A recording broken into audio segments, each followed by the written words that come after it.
welcome to Doctrine and Devotion, a podcast that explores Christian faith and practice from a Reformed Baptist perspective. My name is Joe Thorne. I'm the lead pastor of Redeemer Fellowship in St. Charles, Illinois. And I'm Jim Fowler, executive pastor at Redeemer Fellowship. Look at you on the screen. Yeah. Look at you. This thing, we're learning. Yeah, we're figuring, we're playing around. We're goofing around. I mean, we're in the same room, but we don't have a camera set up yet. I got to ask Brian how to connect the camera to the computer so we can get a shot of us both in one thing. You know, he's busy, and I'm supposed to be on sabbatical. How's your sabbatical going?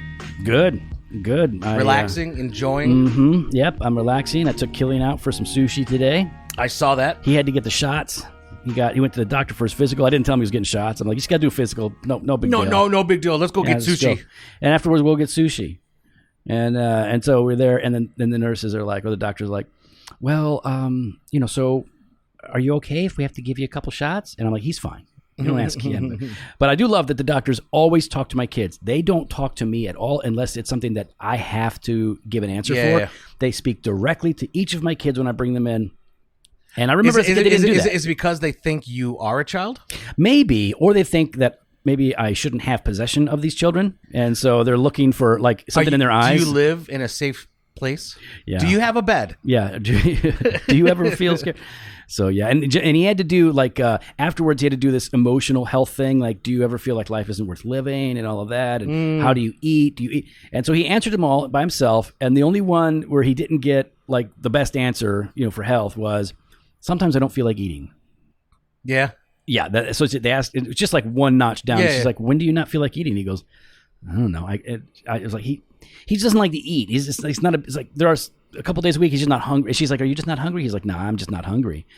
But she's like, but do you eat? And he's like, yeah. And so he starts rattling off all the stuff that he likes. He's just a weirdo. And then was he like, I hate water. My father taught me that water is horrible. My kids all drink tons of water all the time. Man. Isn't that weird? It's not weird. It's the right thing to do. I didn't drink water at all growing up. You know what I drank every day, all day long growing up? What? Coca-Cola. Yeah, no, we did water all day. No, sometimes I did have Gatorade. I don't know what to say. Only child in the house, no rules. What are you going to do? And I guess that's what happens. The rules. This is what happens. Yeah. It's just so awful. So, yeah, man, listen, we got an email in. I thought this would be fun for us to talk let's do it. You're going to have to... Yeah, I'll read it. All right. No problem. I got it. All right. So, this was an email from Sebastian. And Sebastian says... Uh-oh. Hey, guys, basically what he says. Okay, hey, guys. He says, hey, Jimmy and Joe, a.k.a. Mr. and Mrs. Fowler. At least in the podcast. Okay, so this guy's sucking up to somebody here at the podcast. Obviously, whatever. Thanks, Sebastian. Sebastian knows. If you know, you know.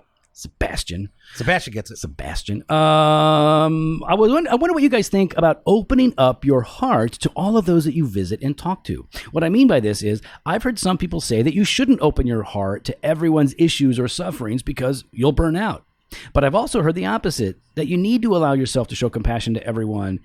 That way, you're able to do proper ministry. We'd love to hear y'all's opinion on this. Thanks. Huh. Opening up your heart. It's a weird way to put it, I think. It is a weird way to put it. And not making fun of you, Sebastian. It's just a stupid way to say it. No, I'm just kidding. No, it's just a little different. But we know what you mean. We know what you mean. Because we do hear this kind of a thing in ministry, especially from the gurus, most of whom have flamed out by now. But anyways, which is, you can't really befriend people in your church. You can't really open up your heart too much to people's afflictions because you will bear the weight of that. And when bad things happen, you're going to get toasted, right? You're gonna burn out is really what they're talking about. And so opening up your heart, really caring is the idea. Can you really care? Can you really love? That seems like that's at the heart of the issue. But I think you can, but there is something to be said about proper boundaries. There is something to be said about appropriate boundaries. Totally. Learning what it means to not bring that stuff home, right? Like you hear that a lot, that phrase, leaving it at the door, right? And that's really important because if you bring it home, naturally then your family, your spouse is going to be carrying that with you. That's right. And listen, there are situations where you are supposed to bring it home. You know what I mean? No. Like there's a situation where you bring it home. Like that's a statement. It's a phrase. Give me an example. You really bring it home as you won. Like you brought it home, like in baseball, right? You bring it home. That's where it comes from. It's a sports reference. So when you kill it, when you do great, you're really bringing it home. And there are a lot of situations in your home or your marriage where you need to bring it home, right? Really make it count, make it good. But this is not what we're talking about. This is not what we're talking about here? No. So yeah, I believe that. And what I talk about frequently with people is compartmentalization. Yeah. Like, it's like you've got to be able to deal with people and situations and be 100% present. Yep. You want to be there. You want to care, show that you care. You got to be fully invested. But then you have to be able to, in a sense, turn that off, put it away, however you want to put it, so that you can actually transition into another situation, whether that's at home or just another person's life. If I'm overwhelmed because I'm dealing with, I'm trying to think of a name. Our church is so big; we have so many names. No, Ernest. Okay, so let's say I got a guy named Ernest. Oh, okay. And and Ernest is Ernie. Ernie is really struggling with his roommate, who is really type A. Ernie's really kind of chill, and he's kind of doing his own thing. But his roommate Bert, super uptight, type A, and he doesn't know what to do. And everybody thinks they're gay, and they're not. And so he's got all of these issues. And so, like, let's say you're talking to him, and you're actually. You care. Listen, they're going to know if you don't care. They're going to know if you're sitting there as a disconnected. I mean, counselors care, right? Good counselors care. They're supposed to. There has to be some level of engagement. Right. Investment. And so I think, yes, you have to open up your heart. You have to care. You have to love. You have to express that. But then, like you said, Jimmy, you have to put it away. So let's say this. On the one hand, before putting it away, if you... The risk is if you care too much, you're going to burn out. Okay. I don't think that caring too much leads to burnout, or loving too much or befriending people leads to burnout. I think it's how you handle the investment of those relationships and the management of your own soul and your faith, which gets to that compartmentalization, putting it away sort of a thing. But I would also say that if you aren't investing in people, if you aren't present, they will pick up on that. Yeah. They will see. You are another item on their list. You've just moved from a person, right, that they're supposed to be discipling or loving or serving, to a project that is to be managed. They're going to feel that. Oh, yeah. They're not going to like that. I'm sure you felt that way. I felt that way before. Like, you know, like, okay, they're just checking off the boxes. For sure. There's no real desire to, I guess, reciprocate in this relationship. And we already face that as a pastor, right? Because it's easy. It doesn't matter how much you love. It's easy for somebody to go, well, you have to be here. You're the pastor. You have to act like you care because it's your job. Yeah. So we're already facing that. Yeah. So you genuinely have to care. I don't think this idea like, okay, so if you're invested too much, you will burn out. See, here, okay. Maybe it's not burnout, but sometimes you're going to get burned. Yeah, exactly. And I think that's something that is a reality, right? Like for a lot of pastors, there's a fear. There is a apprehension because they have been burned in the past. Yeah. They've been hurt by those people that they have, quote unquote, opened their heart to. Those people that they have invested in. Those people that they have cared for. Those people that they have loved. Those people that they've walked alongside in hard things. And then, in a moment, all of it just goes, it's your fault. Yeah. Why'd you do this to me? You know, how dare you say that to me when you call them out for their sins, right? Like all of that happens and they get burned. Yeah. And it leaves the pastor or the counselor themselves needing pastoral help, right? Needing a counselor to step in because there's a trust issue then. Part of this is like, okay, so to that issue, and I think that's a really important issue, and we've talked about it before. I think we've dealt with. I mean, I know I've dealt with it. Oh, yeah, and we've talked about this issue in terms of friendship and how you relate to the congregation in general. You have to risk getting hurt if you're going to do real ministry. Yeah. Otherwise, you're just a manager. You're a life coach who's hired for a season. I don't want to be a life coach. No. Well, how much money can I make as a life coach? Not how much money can I make. How much money can be made? Because I know if I say how much money can I make as a life coach, it'll be like 50 cents. Yeah. And I feel like that's double what you should. Okay. You're going to get hurt. Yeah. And so I'm with you. You will, somebody will betray you or people will gossip about you. Yeah. depending on the church, I mean, you might have a lot of that or very little. I've had very little of that here at Redeemer, but in a former church, boy, there was a lot more of that. So you are running. I love what you said. It's the likelihood of you burning out isn't the issue in our experience as much as getting burned. And so that's a part of it. That's life. If you have if you're going to have real friendships, if you're going to really love people, if you're going to have a real community of faith, then you're going to risk getting burned because that's life. That happens. So you got to prepare yourself for that. Yeah.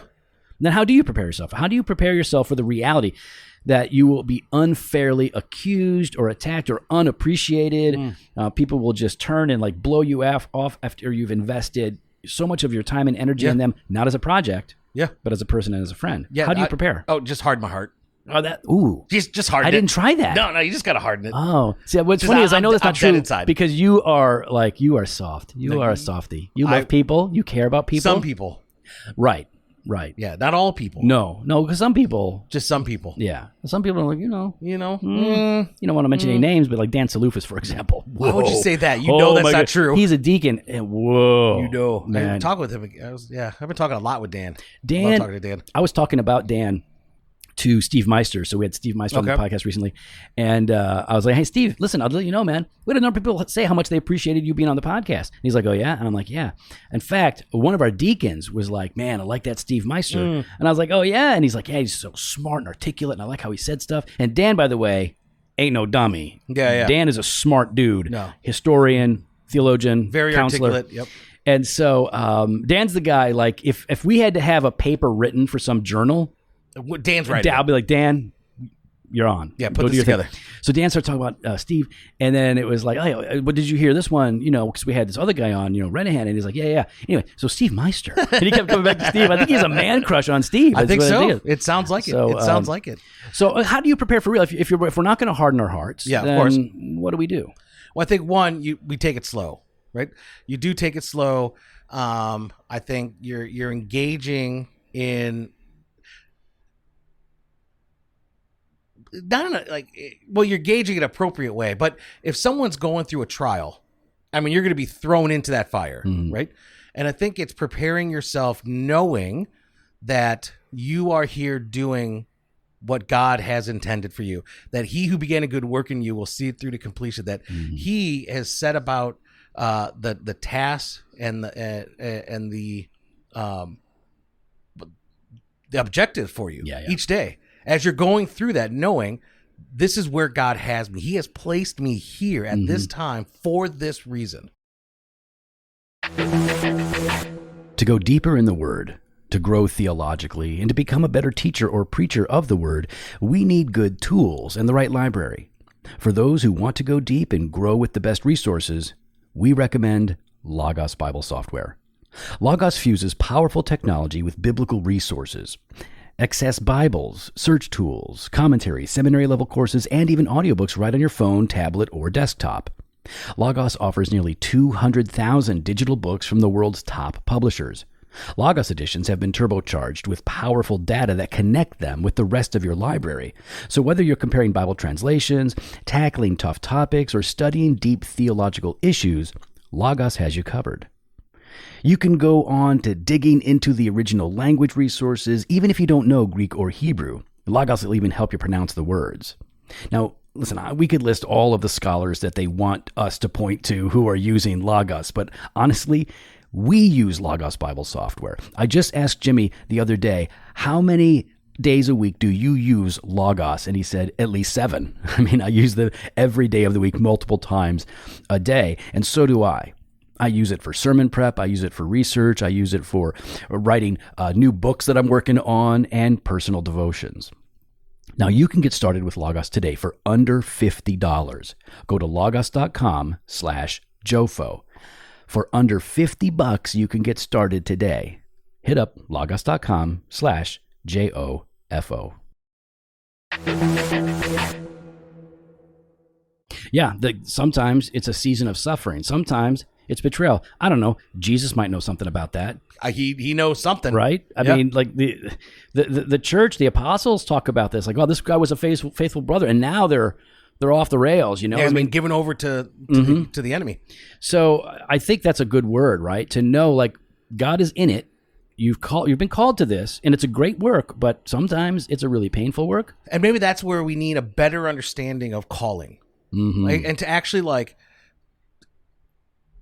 I guess maybe what's the word I want to use? Like reclaim that, reclaim what it means to have a calling, what a calling is.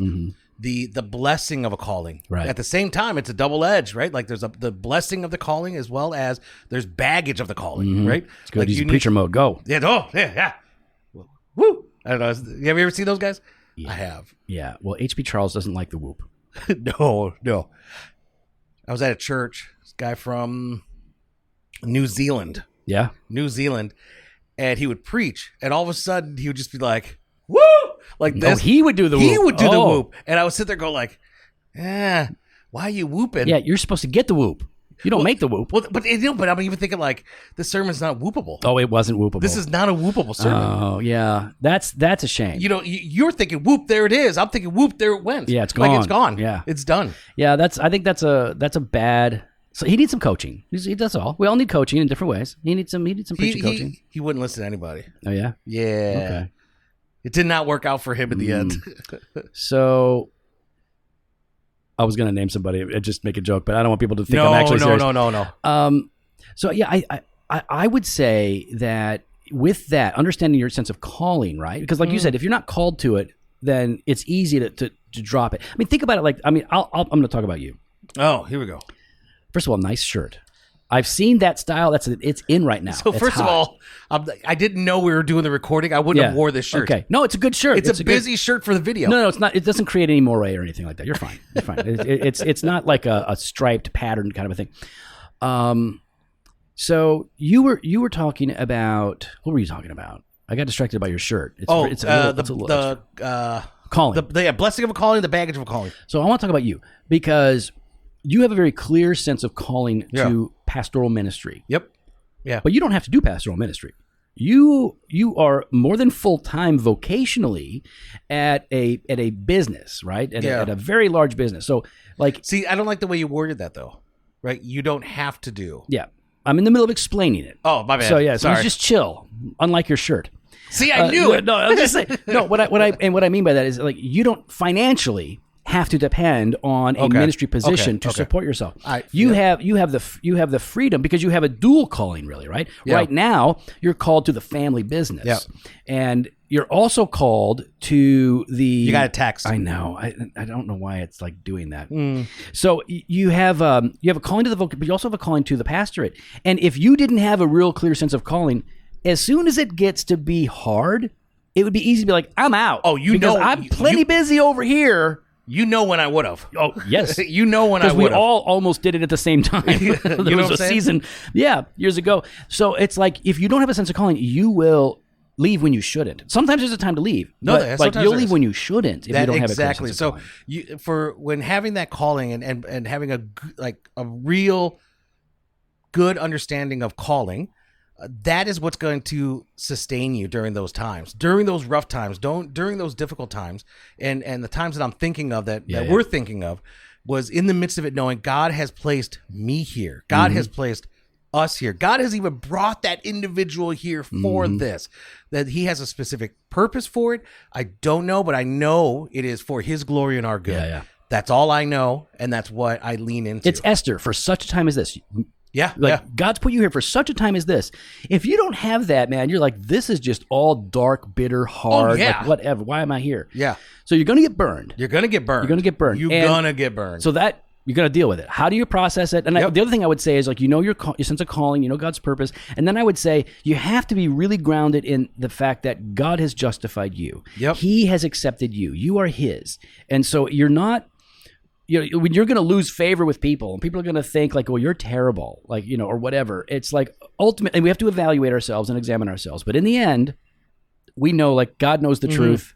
Yeah. God knows, and God has justified me. My standing is not on, me being able to hold on to the love or family that he has brought together. If somebody leaves or betrays or whatever, and that's out of my control, then I trust in the Lord here in this. I think faith is a big part of it. So let's talk a little bit about compartmentalization or being present, right? Because if you're going to go from Ernest and his roommate Bert and all of the drama surrounding that, then you got to go and talk to somebody else. You're going to talk about, like, let's say this guy Jack, and he has 2 roommates, but they're 2 girls, and like that's all kinds of hijinks are going on over there. And the Mr. Roper downstairs, the property manager, Mr. Roper. Oh, he's just the worst, right? Because there used to be Mr. Furley, and Mr. Furley was kind of funny, but then Mr. Roper was a hard case. Yeah, right? he was. Yeah. And so, but you got to be able, if you're completely distracted and overwhelmed by what somebody else is going through, you can't be present for the person who needs you next in line, right? You've got to be able to be there with them, to be 100%. And then at home, it's even more important. Like I'm sorry, I think that's your first ministry. Yeah. If home is most important, you have to be able. You're going to be wounded. You're going to have these things, but you have to be able to turn it off and be 100% there for your kids. If you have kids, for your wife, you got to be 100% there. How do you do that? Because I've had a bunch of younger pastors ask me, how do you put it in a box and put it away? How do you wall it off so that you have boundaries and you can be present? Because it sounds fine, but I don't know how to actually effectively do that. I think the drive home is crucial. I think that what you do on your way home, at least for me, is key. So when with COVID and the quarantine and when I was working at home I didn't work at home long. When I was working at home, that was a struggle for me. Actually, a lot of things were affected. I didn't realize how much my commute impacted me, like spiritually, how it impacted me in learning how to shut off. Yeah. Right. So because it can't just be about the 20-minute drive. What are you doing during that time to really make that transition effective? Yeah. So at that time, for me, it's a couple things. One, I pray. So I begin by praying right when I get in the car, thanking God for the day that we've had, just like the work day that I've had, what worked, what didn't work. From there, then I move into, like, I'll catch up with somebody. I'll just anybody.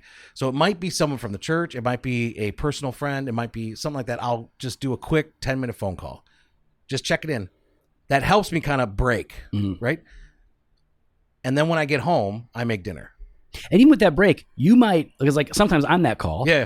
When you probably can't get anybody else. No.